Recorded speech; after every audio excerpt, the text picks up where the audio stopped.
Lumutang ka na. Para sa ating update balita, sasakyang sinuong ang baha sa Quezon City lumubog.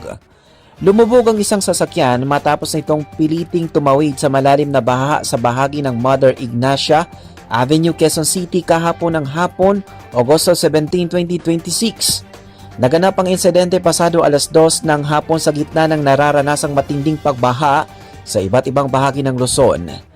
Ayon sa ulat at kuha ng news scooper na si Katrina De Leon, sinubukan ng SUV na harapin ang mataas na antas ng tubig sa kalsada, ngunit hindi ito kinaya ng makina dahilan upang tuluyan itong mamatayan at lumubog sa baha.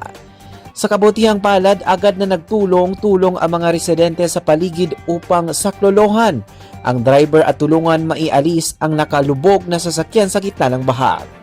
Paalala naman ng mga otoridad sa mga biyahero at motorista na iwasan pilitin ang pagdaan sa mga bahang kalsada upang maiwasan ang pinsala sa sasakyan at mapangalagaan ang kaligtasan ng mga pasahero.